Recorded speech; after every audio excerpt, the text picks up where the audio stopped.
আহকচোন আজি আমি জানো কেমোড্ৰম বা দাৰিদ্ৰ যুগৰ বিষয়ে। এই দুখটো তেতিয়া হয় যেতিয়া কুণ্ডলীত চন্দ্ৰ পীড়িত অৱস্থাত অকলশৰে থাকে আৰু চন্দ্ৰৰ আগত বা চন্দ্ৰৰ পিছত কোনো গ্ৰহ নাথাকে। এই দুখ যেতিয়া মানুহৰ কুণ্ডলীত সৃষ্টি হয় তেতিয়া মানুহ অস্থিৰ, অশান্ত আৰু অনিদ্ৰাৰ চিকাৰ হয়। যিহেতু চন্দ্ৰৰ মনৰ কাৰক, পোনপটীয়াকৈ এই দুখে মনৰ ওপৰত প্ৰভাৱ বিস্তাৰ কৰে।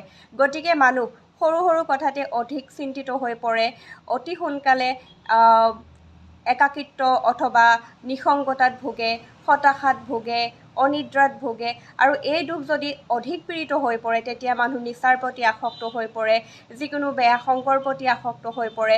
লগতে এইটোৰ অত্যন্ত পীড়িত অৱস্থাটোত মানুহে আত্মহত্যা বা আত্মহননৰ দৰে নিকৃষ্ট পৰ্যায়লৈও গতি কৰে। গতিকে এই ভয়ানক আৰু প্ৰতিকূল দুখটোৰ পৰা হাত সৰাৰ কিছুমান সৰু সুৰা উপায় জানো আহক।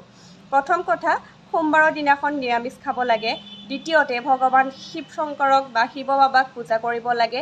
কোনো ধাৰ্মিক অনুষ্ঠানত বেলপুলি বা আহঁত পুলি ৰোপণ কৰিব লাগে আৰু কোনো ভাল জ্যোতিষীৰ পৰামৰ্শ লৈ মুনষ্টন বা চন্দ্ৰমণি, মুকুতা এনেকুৱা ধৰণৰ ষ্টন ধাৰণ কৰিব পাৰে, চন্দ্ৰৰ কৱচ ল'ব পাৰে। লগতে দৰিদ্ৰ লোকক অন্নদান কৰিলেও এই দুখ শান্ত হৈ পৰে। আজিলৈ ইমানেই।